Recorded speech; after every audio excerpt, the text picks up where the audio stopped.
That was terrific. Yeah, great. Change the channel. But the man said to stay tuned. Welcome to MojoPlays. I'm Ty. And I'm Aaron. And today we're pitting our own top 5 PlayStation 2 games against each other. You know the drill by now, these are our personal favorite PS2 games, and if you don't see one you think should be on the list, it's because these titles are our favorites. Whose list did you think is best? Let us know down in the comments, and tell us what your top 5 PS2 games are, and what showdown you'd like to see us duke it out in next. Before we continue, be sure to subscribe to our channel and ring the bell to get notified about our latest videos. My number 5, psi-ops, the Mindgate Conspiracy.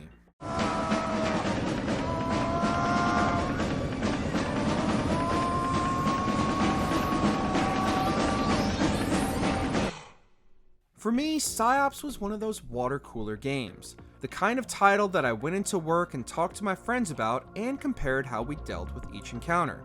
Developer Midway gave players a handful of psychic powers and set them loose in a world designed to be their playground. From picking up and riding debris across the gap, to catching a guard unaware and draining his mental energy to replenish their own, which also subsequently made their head explode and filled me with unbridled glee every time, to basic but powerful telekinesis. Later games such as Star Wars The Force Unleashed and especially Control used similar powers to great effect, but for me, psi-ops was the first game to give me the joy of unrelenting chaos at my fingertips.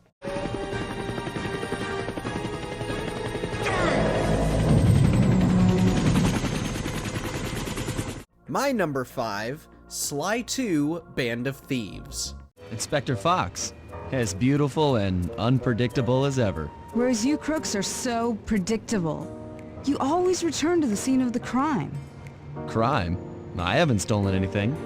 Yet. The oversaturation of open-world games has caused me to become pretty jaded towards the AAA industry, yet Sly 2 is one of the predated open-world games that I can go back to over and over again. By giving you a variety of abilities to sneak around and take down foes, every location felt like a playground as you pickpocketed treasures and listened for any nearby clue bottles. In a world where open-world games have become more like a 50-hour list of chores with way too many collectibles and meaningless side missions, Sly 2 kept things simple, focused, and fun. Plus, the voice acting and writing was miles better than the first Sly Cooper game. Much obliged, partner. We'll, just take our positions for the competition. Enjoy the moment while you think you still got a chance. It's as close to winning as you'll ever get. My number 4, The Simpsons Hit and Run. There I was surrounded by Tojo and his Nazi henchmen, when one of them, a raccoon as I recall, hits me with a banjo. Now, I never reasoned with a raccoon, let alone a Nazi one, so I... Grandpa, what does this have to do with the crop circle? Not a thing! Where was I? The Simpsons Hit and Run remains one of, if not the, best Simpsons game ever made.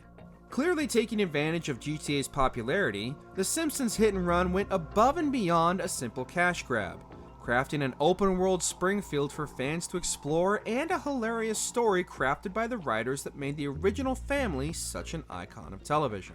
These miniature cameras are an outrage. Spying on our women's dressing rooms, bathrooms, and locker rooms is unforgivable. I think I speak for all Springfielders when I say, where is the sexy footage? It was so easy to just lose hours driving around, exploring the city, and finding winks and nods for longtime fans, and I loved every minute of it.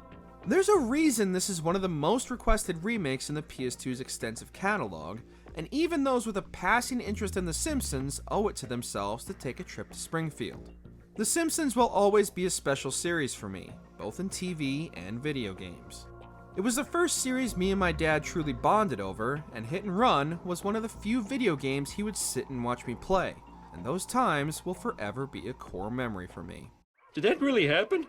I thought it was a bad dream after eating too many raw hot dogs. No, homie, you're the town hero. Sweet. My number 4, Star Wars Battlefront 2. This is going better than I expected.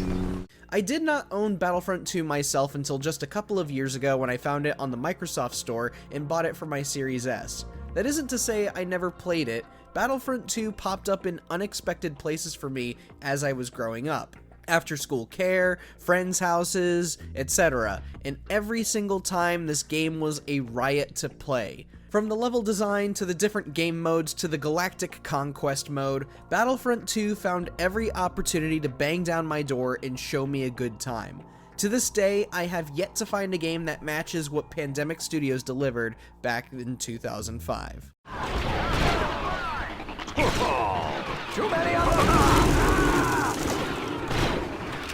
them! My number 3, Metal Gear Solid 2: Sons of Liberty.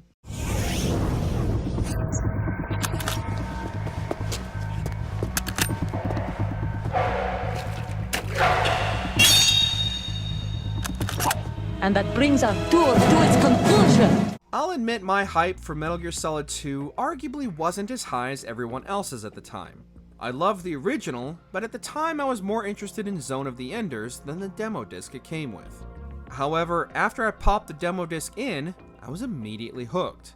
After the initial disappointment wore off that I didn't get to play as Snake for the whole game, I was enthralled with all the little details, complicated plot, and over-the-top boss fights.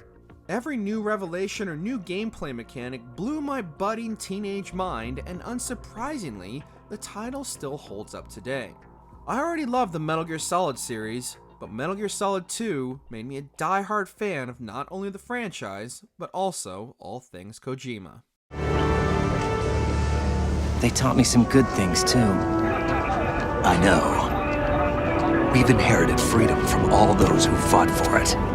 My number 3, Ratchet & Clank: Up Your Arsenal. Somebody's gotta take it out! Let me guess, that somebody is me. We gotta volunteer! Here, Sarge, take this! We'll cover you! From back there!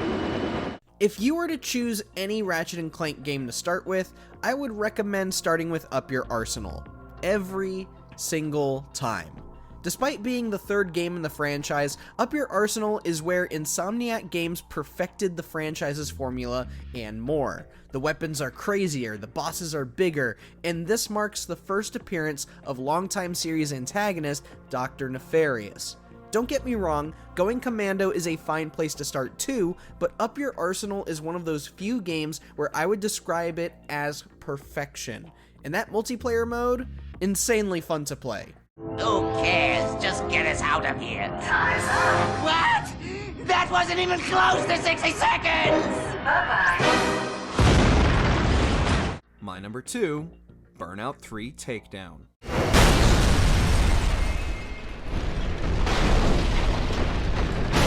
What happened to arcade racers?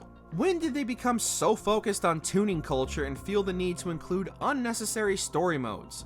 Why isn't the pure, unadulterated adrenaline and rush of speed enough anymore?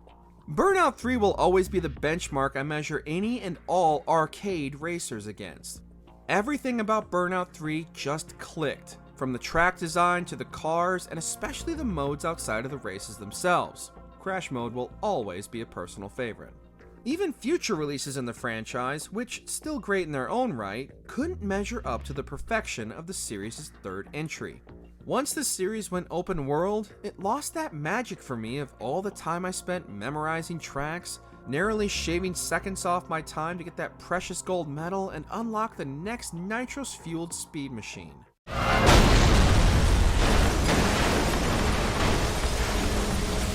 My number 2, Twisted Metal Head-On Extra Twisted Edition.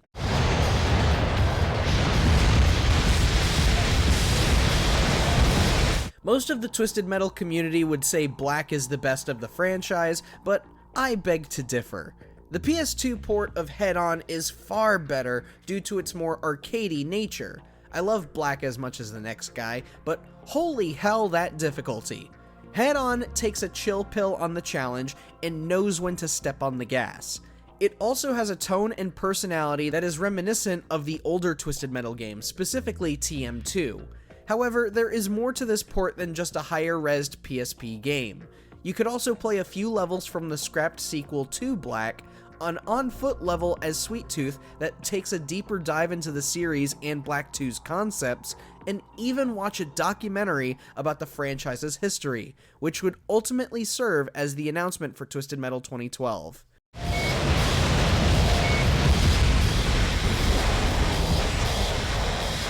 My number 1, Prince of Persia: The Sands of Time. You may wonder who I am and why I say this. Sit down, and I will tell you a tale like none that you have ever heard.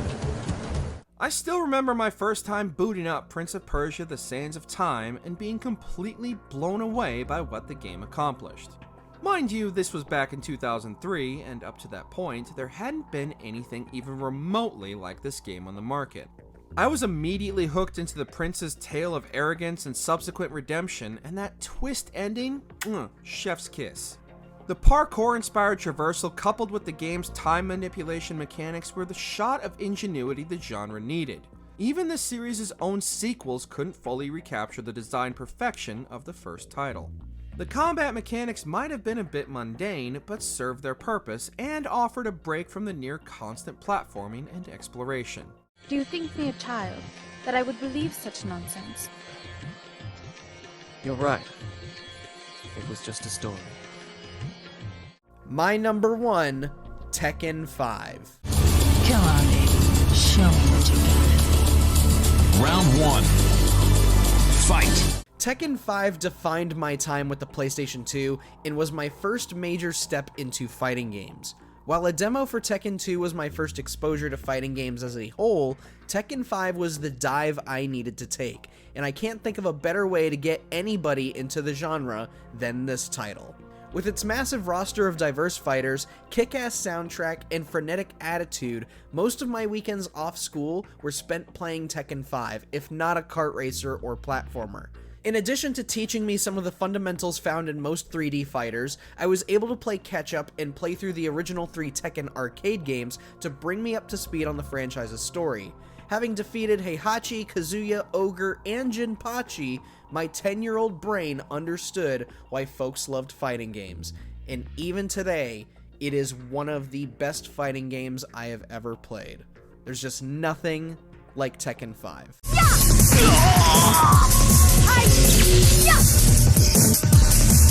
You win. You're not ready to face me. A disagreement about the best PS2 games between me and Ty was actually the inspiration for this entire Showdown series. So we're very interested to see what you think are the best PS2 games and also your personal top 5s.